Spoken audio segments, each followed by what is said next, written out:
नमस्कार दोस्तों आज हम उपस्थित हैं प्रश्न पत्र 2022। ठीक है।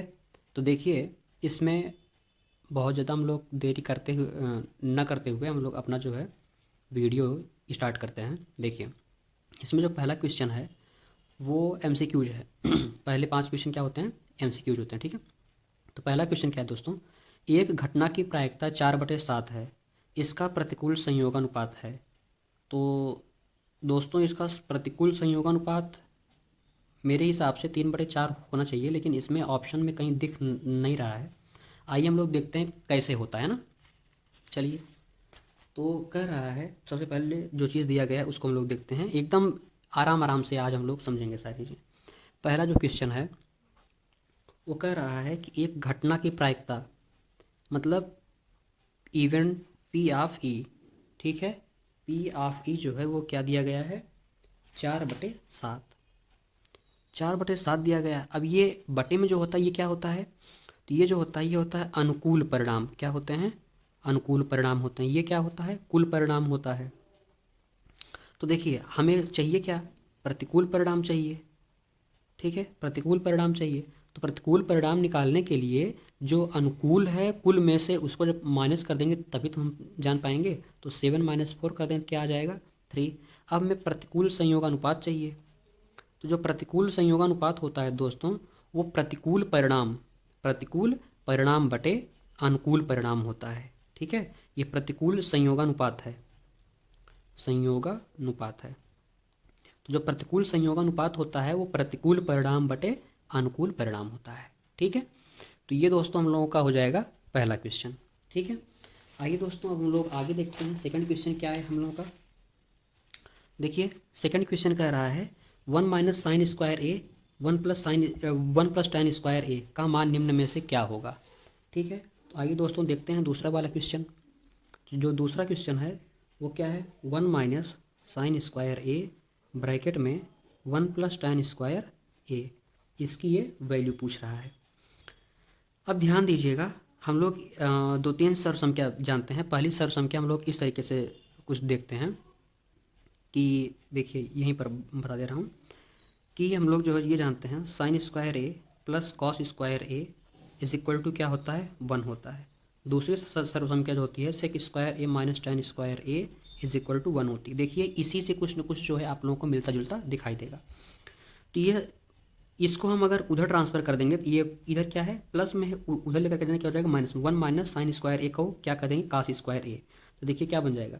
cos² a इंटू, अब इसको आप ट्रांसफ़र कर दीजिए इधर तो बन जाएगा 1 + tan² a। तो ये क्या बन जाएगा?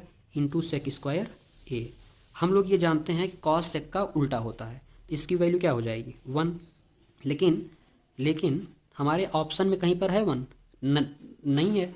दोस्तों ध्यान रखिएगा, ये 2023 का सेट है, लेकिन 2021 के सेट में ऑप्शन, मतलब यही सेम क्वेश्चन है, उसमें ऑप्शन जो है ये भी दिया गया है, sin 0 का मान 0 होता है, ये भी दिया गया है, sin 90 का मान 1 होता है, ये भी दिया है, sin 45 का मान 1/√2 है, ये भी दिया है।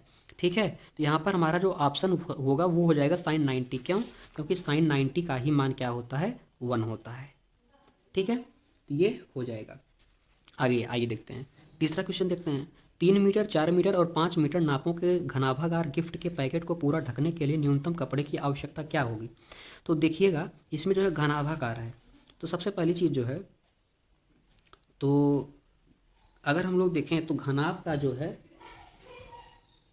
घनाभ का संपूर्ण पृष्ठ, घनाभ का हम लोग जो है सब कुछ देख लेते हैं, लेकिन घनाभ का अभी हम लोग देख लेते हैं संपूर्ण पृष्ठ। क्या होता है घनाभ का संपूर्ण पृष्ठ? तो जो घनाभ का संपूर्ण पृष्ठ होता है दोस्तों वो होता है 2LB + BH + HL। ठीक है, HL होता है। अब देखिएगा, इसमें हमें जो है कुछ मान दिया गया है। क्या दिया गया है? 3, 4 और 5। ठीक है, 3, 4 और 5 दिया गया है। थोड़ा सा दोस्तों हम लोग ऊपर कर लेते हैं इसको। हाँ, अब देखिए, यल की वैल्यू दी गई है 3 मीटर, एच की वैल्यू 4 मीटर, और ये बी है, और एच की वैल्यू क्या दी गई है? 5 मीटर। तो आइए हम लोग पुट कर देते हैं बस 2 ब्रैकेट में यल इंटू बी है तो यल इंटू बी क्या हो जाएगा 12 प्लस बी एच है, बी एच तो क्या हो जाएगा 20 plus H L, H L क्या हो जाएगा 15। ठीक है, अब आइए देखते हैं 15 और 12 क्या हो जाता है 27, 27 और 20 क्या हो जाता है दोस्तों 47, 47 दूनी क्या होता है 94, 94 वर्ग मीटर या मीटर स्क्वायर। ठीक है, देखिए ये दिया गया है 94 मीटर स्क्वायर या वर्ग मीटर। ठीक है, अगला क्वेश्चन क्या है दोस्तों 4, यदि under root 2 power n equal to 64 हो तो n की वैल्यू क्या होगी। आइए देखते हैं। आगे दोस्तों हम लोग स्लाइड कर लेते हैं। ये क्वेश्चन नंबर 4 है। क्वेश्चन नंबर 4 हम लोग जो है समझने की कोशिश करते हैं। 1 मिनट,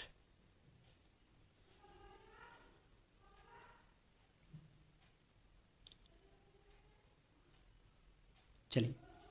तो जो दोस्तों ये क्वेश्चन नंबर 4 है, देखिए वो लिखा गया है under root 2 power n equal to 64, ऐसे लिखा गया है under root 2 power n is equal to 64।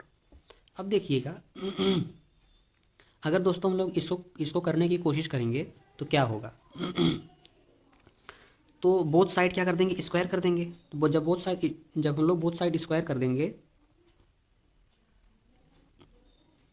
तो ये बन जाएगा। ठीक है, इसके बाद क्या हो जाएगा, इधर से ये अंडर रूट और स्क्वायर दुश्मन होते हैं तो ये पूरा का पूरा ख़त्म हो जाएगा। तो ये बचेगा क्या 64 की घात 2। अब दोस्तों एक चीज़ थोड़ा सा आप लोग ध्यान दीजिएगा कि 64 का जब हम लोग स्क्वायर करेंगे तो क्या होता है 2 दूनी 4 दूनी 8 दूनी 16 दूनी 32 दूनी 64, मतलब 2 की घात 6 होता है ना। तो देखिए इसको क्या लिख देंगे 2 का power n is equal to 2 का पावर 6 का होल पावर 2। देखिए हम आज जो है पूरा कॉन्सेप्ट हम क्लियर करने की कोशिश कर रहे हैं, थोड़ा सा टाइम लगेगा लेकिन आप लोग जो है बढ़िया से समझ पाएंगे। यहाँ पर क्या होता है पावर का पावर में मल्टीप्लिकेशन होता है, ये n की वैल्यू यहाँ से क्या निकल जाती है 12। ठीक है, तो हमें n का ही मान वो पूछा था, तो n की वैल्यू क्या निकल जाएगी 12। आगे दोस्तों अगला जो क्वेश्चन है क्वेश्चन नंबर 5 कर रहा है एक समचतुर्भुज के विकर्णों की लंबाई 8 सेंटीमीटर और 6 सेंटीमीटर, इसका परिमाप क्या होगा। तो देखिए परिमाप निकालने के लिए दोस्तों क्या होगा कि हमें इसकी एक भुजा मालूम करनी पड़ेगी। क्यों, अगर हम एक भुजा निकाल लेंगे तो समचतुर्भुज की चारों भुजाएं क्या होती हैं बराबर होती हैं, तो समचतुर्भुज पर जो है वर्ग के परिमाप वाला सूत्र लगा देंगे। आइए देखते हैं क्वेश्चन नंबर 5 8 और 6 है। जैसे मान लेते हैं अगर हम डायग्राम बनाने की कोशिश कर रहे हैं समचतुर्भुज की, थोड़ा डायग्राम हमारा बहुत बड़ा बन गया है, कोई बात नहीं, आप लोग बढ़िया से समझ पाओ, बस यही कोशिश रहेगी हम लोग हमारी।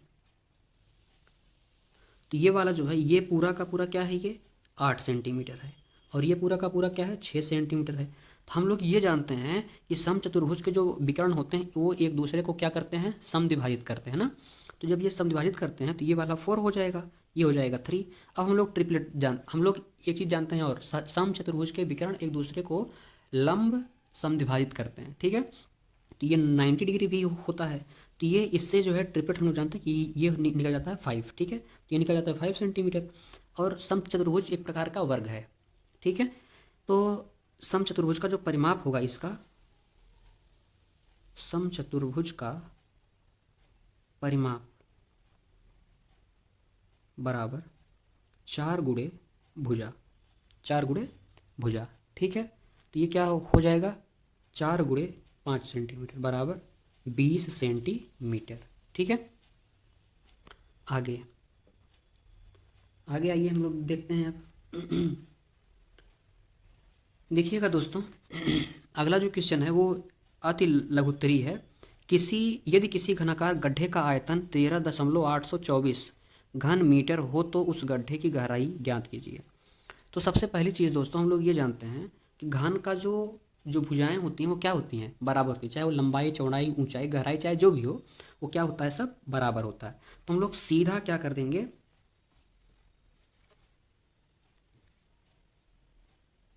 चलिए नेक्स्ट लिखते हैं आगे क्वेश्चन नंबर 6। तो दोस्तों जो ये क्वेश्चन नंबर 6 है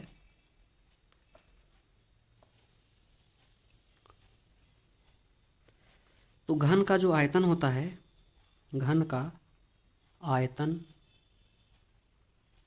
बराबर ए क्यूब होता है। तो आज हम लोगों को आयतन दिया गया है, कितना दिया गया है, 13.824 बराबर ए क्यूब। इसका मतलब क्या करना है, हमें इसका बस केवल घनमूल निकाल लेना है। तो आइए निकालते हैं, देखते हैं।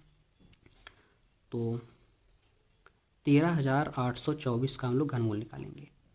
तो 2 से कटेगा, 2 छके 12, दोनों 18, 2 एक नम 2, 2 तीन 6, 2 चौके 8, 2 पंचे 10, 2 छके 12, 2 17 28।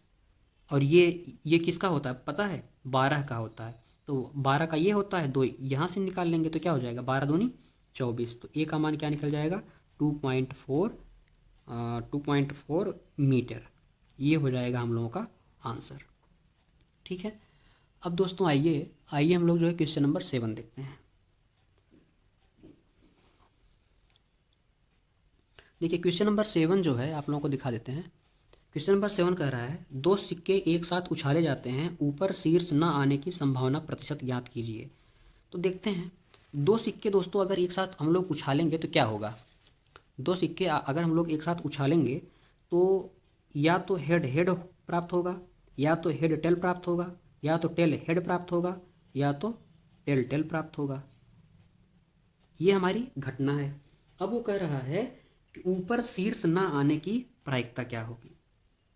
तो देखिए इन तीनों में हेड है ना, इसमें से हम अगर एक देखें तो एक में जो है क्या है, नहीं आ रहा है। तो जो प्रतिशतता होगी हेड ना आने की, हेड ना आने की परसेंटेज बराबर कितना हो जाएगा। तो एक घटना है जो नहीं आ रही है, 4 कुल घटनाएं हैं, गुणे 100 कर दीजिए तो क्या हो जाएगा, 25%। ठीक है, तो ये हो जाएगा 25%।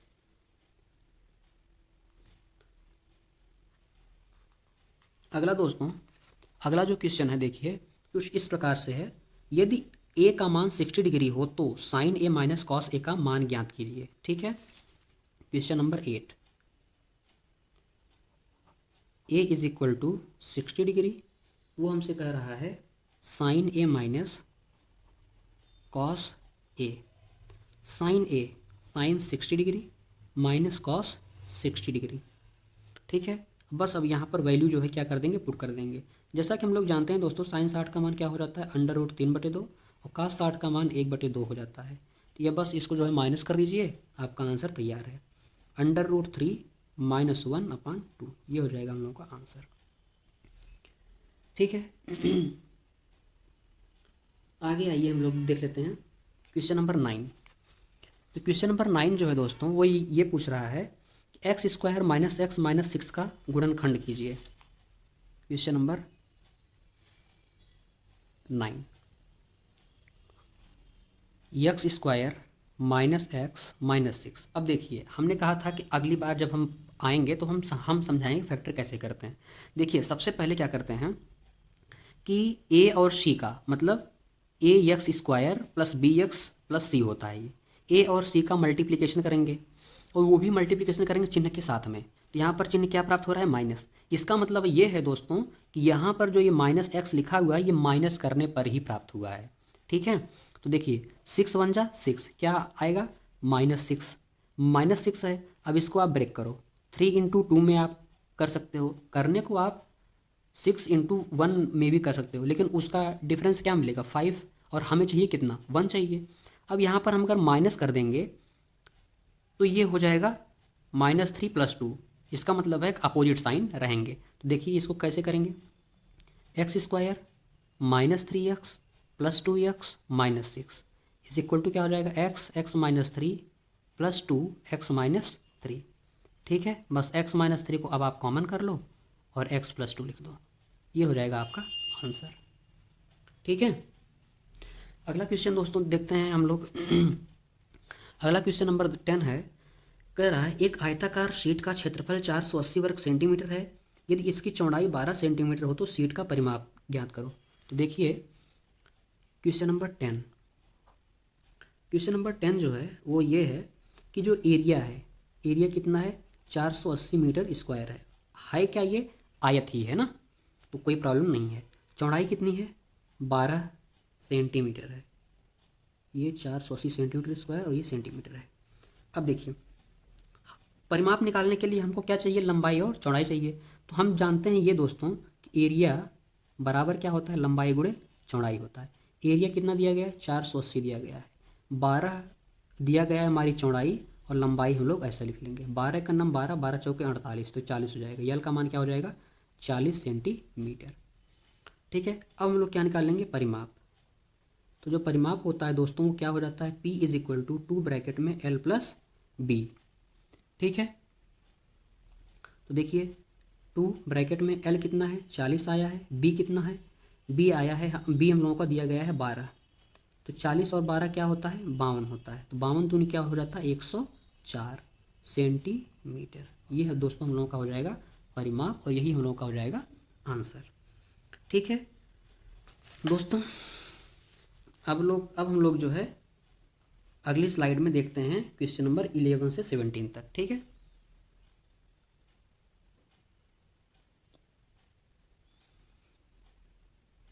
वृत्त की जो परिधि है, परिधि का मतलब हम लोग ये जानते हैं, C बराबर क्या दिया गया है, 22 सेंटीमीटर।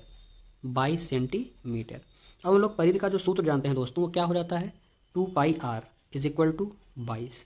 वो हमसे पूछा क्या है, r पूछा है, r मतलब रेडियस। तो देखिए 2 गुणे पाई का मान रख दीजिए 22/7 गुणे r बराबर 22। तो 22 से 22 को कैंसिल कर दीजिए, इसको डायरेक्ट जो है ट्रांसफर करिए। r इज इक्वल टू क्या हो जाएगा, 7/2, क्या निकल जाएगा, 3.5 सेंटीमीटर।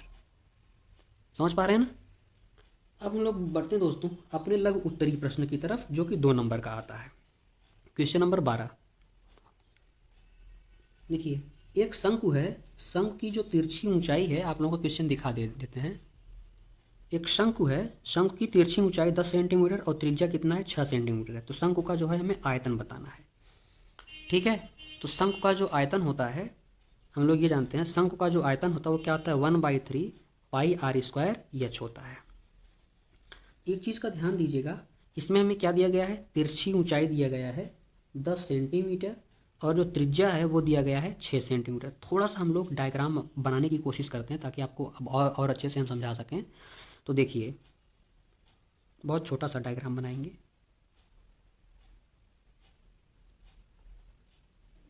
ये हो गया ना, ये वाली जो लंबाई है, ये जो जिसको हम लोग कर्ण कहते हैं, ये दिया गया है 10 और ये दिया गया है 6। ये 10 है, ये 6 है, तो ये क्या हो जाएगा, 8 हो जाएगा। कैसे, ट्रिपलेट से। ठीक है, यही है हमारी हाइट एच। ठीक है, अब देखिए हमें एच भी पता चल गया, हमें आर भी, आर तो ऑलरेडी दिया ही है। तो बस फार्मूला लगा दीजिए, वी बराबर क्या हो जाएगा, 1/3 पाई, पाई का मतलब 22/7, आर स्क्वायर, आर क्या है 6 गुणे 6, एच क्या है, एच निकला है 8। तो थोड़ा सा दोस्तों इसमें कॉम्प्लिकेशन ये है कि इसमें कैलकुलेशन है थोड़ा सा बस। तो देखिए 3 1 जा 3, 3 2 जा 6। ठीक है, अब देखिए 6 दूनी 12, 12 दूनी 24, 12 दूनी 24, 12 दूनी 24 और 2 26 बटे क्या हो जाएगा, गुणे 8 बटे 7।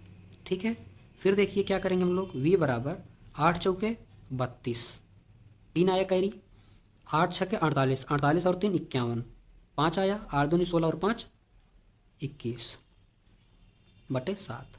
बस अब इसको आप लोग हल कर देंगे तो 7 त्रिक 21, एक उतरेगा 0 जाएंगे, तो 7 एकन्नम 7, 5 आएगा, 7 सतें 49 सेंटीमीटर क्यूब करके दोस्तों ऐसे आंसर आपका आएगा। ठीक है, उम्मीद करते हैं आप जो है समझ पाए होंगे। अब दोस्तों जो क्वेश्चन नंबर 13 है, 13 थोड़ा सा जो है कॉम्प्लिकेटेड नहीं कहेंगे, बस हम लोगों को समझने की बात है।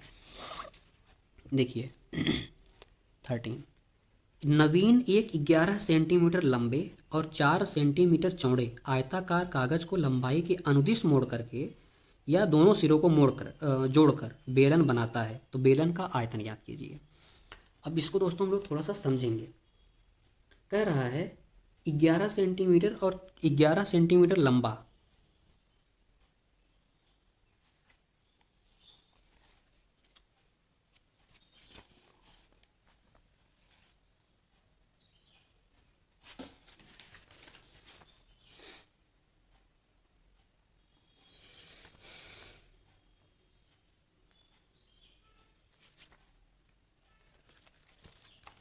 चलिए दोस्तों, क्वेश्चन नंबर 13 था ना, क्वेश्चन नंबर 13 देखिए। तो दोस्तों वो जो क्वेश्चन है, क्वेश्चन नंबर 13, वो कुछ इस प्रकार से है। देखिए, कह रहा है नवीन एक 11 सेंटीमीटर लंबे और 4 सेंटीमीटर चौड़े आयताकार कागज को लंबाई के अनुदिश मोड़कर एक बेलन बनाता है, तो बेलन का आयतन ज्ञात कीजिए। ठीक है, तो आइए देखते हैं हम लोग इसको सॉल्व करते हैं। ठीक है,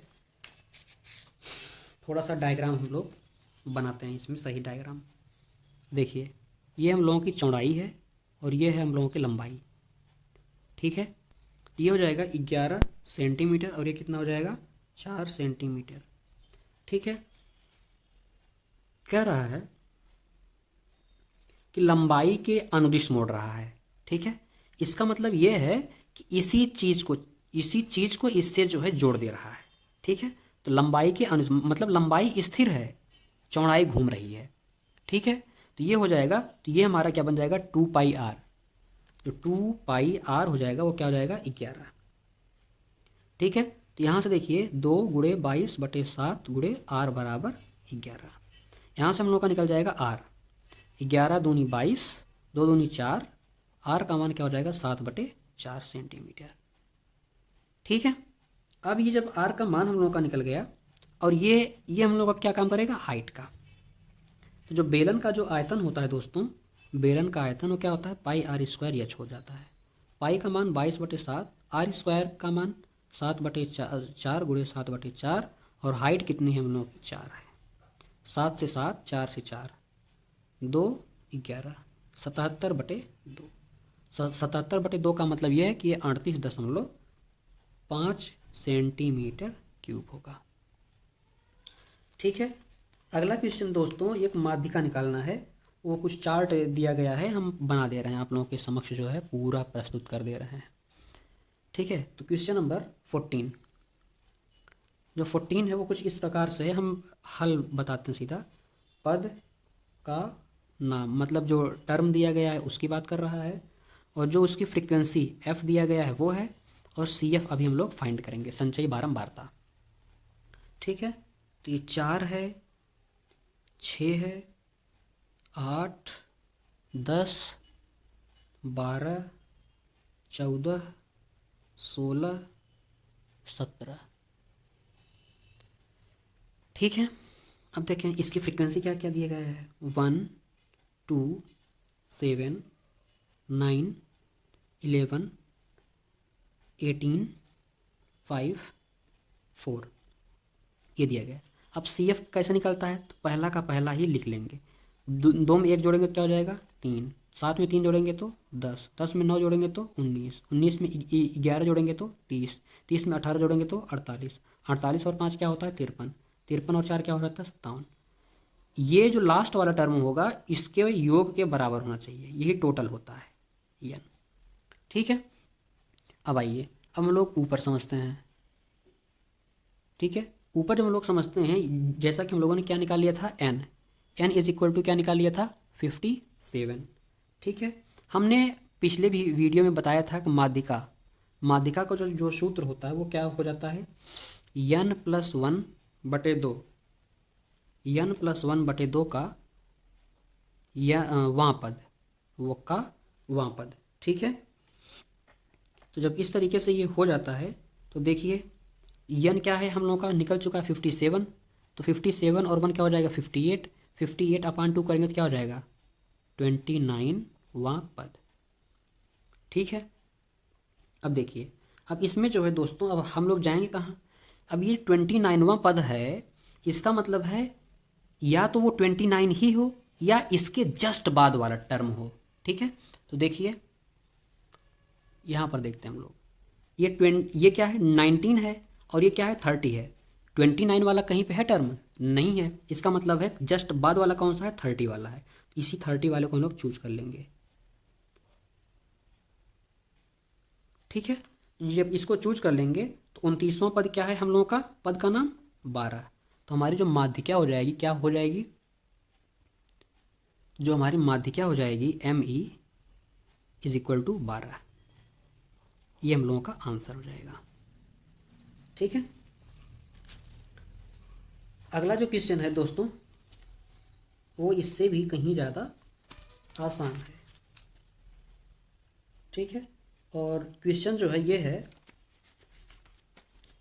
कि वह छोटी से छोटी प्राकृतिक संख्या ज्ञात कीजिए जिसे 19, 44, 99 में घटाने पर भागफल पूर्ण वर्ग हो जाए। जहाँ पर पूर्ण वर्ग की बात आए तो सीधा हम लोग क्या कर देंगे, वर्गमूल निकालेंगे जो दिया होगा। तो 19, 44, 99। क्वेश्चन नंबर 15, 19, 44, 99, इसका हम लोग क्या निकालेंगे, वर्गमूल। वर्गमूल निकालने के लिए क्या करते हैं, पीछे से जोड़ा बनाते हैं। ठीक है, अब देखिए 5 से 25 ज़्यादा हो जाएगा तो 4 चौके 16 प्लस 4 16, 3 44 उतार लेंगे 8 हो जाएगा। फिर अब देखिएगा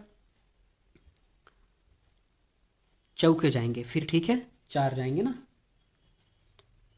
हमें लग रहा है कि 441 आएगा यहाँ पर, प्लस 4, तो 4 चौके 16, 4 अठे 32 और 1 33, ये हो जाएगा 88, और एक ये क्या हो जाएगा 8 6 14, ये पूरा का पूरा ख़त्म हो जाएगा। यहाँ से ले लेंगे 99, हाँ 1 ही जाएगा, तो प्लस 1 881, 8 हो जाएगा 1 हो जाएगा।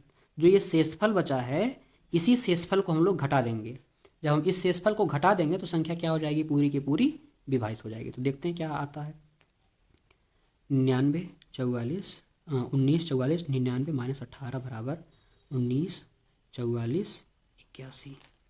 यही जो है हम लोगों की अभीष्ट संख्या प्राप्त हो जाएगी, यही हम लोगों का हो जाएगा आंसर। अब क्वेश्चन नंबर 16 की बात कर लेते हैं हम लोग।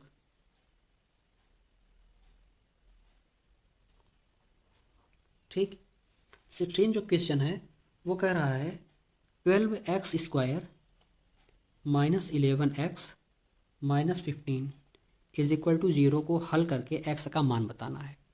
तो देखिए कितना इजी क्वेश्चन है। देखिए 15 गुणे 12 करेंगे तो क्या हो जाएगा 180। देखिए 15 गुणे 12 करेंगे 180 आ जाएगा।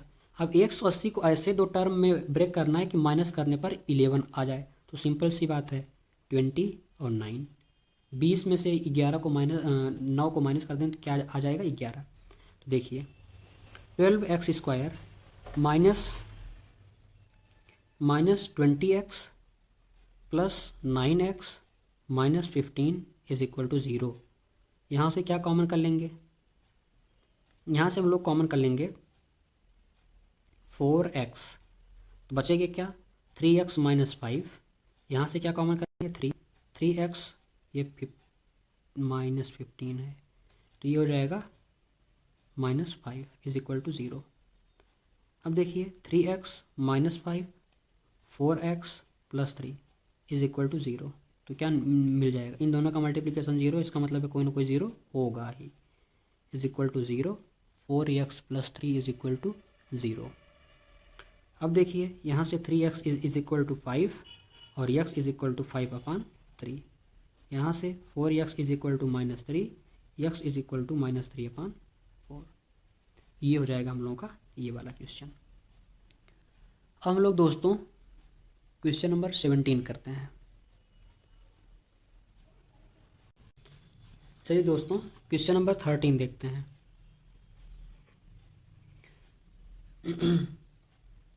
कह रहा है 5 वर्ष पहले पिता की आयु अपने पुत्र की आयु की 3 गुनी थी। तो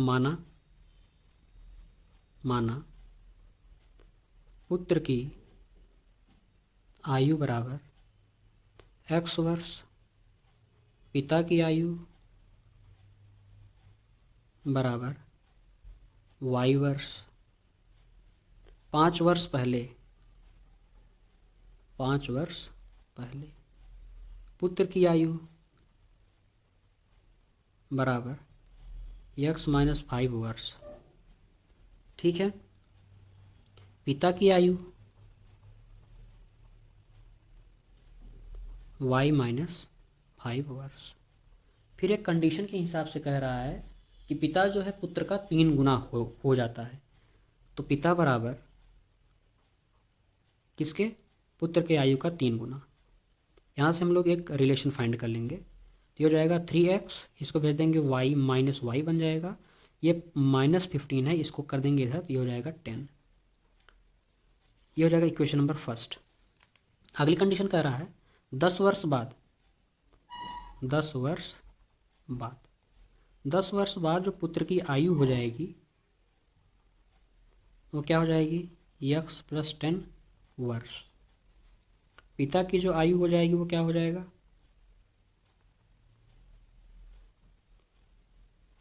y + 10 वर्ष।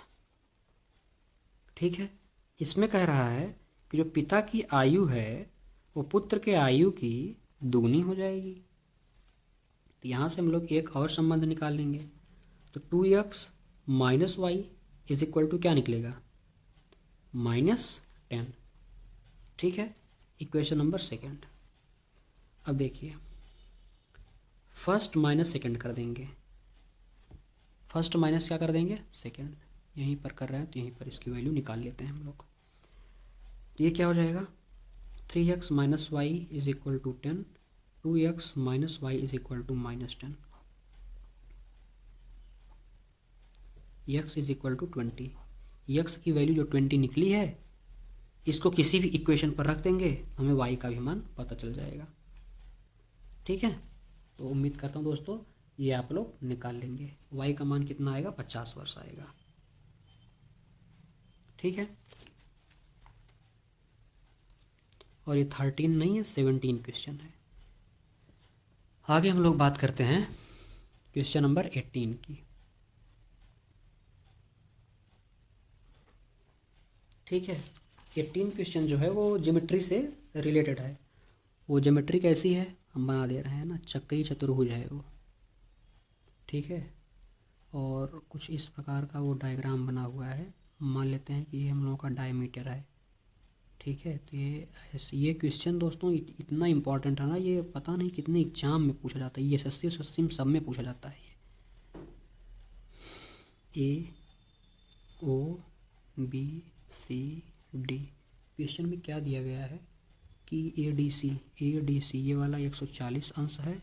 इसके अतिरिक्त ये दिया गया है कि ABCD क्या है, चक्रीय चतुर्भुज है। देखिए चक्रीय चतुर्भुज में अगर ये होता है तो हम लोग क्या जानते हैं कि इसके विपरीत एंगल जो होता है उसका सम क्या हो जाता है, 180 अंश। ये 140 सही है तो ये 40 हो जाएगा। इसके बाद हम लोग एक थ्योरम जानते हैं, अर्धकोण में बना कोण क्या हो जाता है, समकोण हो जाता है। तो ये 90 डिग्री है, तो ये वाला एंगल हमसे पूछा गया है। अब आप बताइए, एक कोण अकेले 90 है तो इन दोनों का योग क्या होगा, 90 हो जाएगा, जिसमें ये भी 40 है तो ये 50 हो जाएगा। बस सिंपल सी बात है, यही जो है क्वेश्चन था। ये जो है हम लोगों का 2022 का सेट था। ठीक है, उम्मीद करता हूँ दोस्तों आप लोग समझ पाए होंगे। तो प्लीज़ दोस्तों अगर वीडियो बढ़िया लग रहा हो तो इसे लाइक, शेयर और सब्सक्राइब करना ना भूलें। Thank you.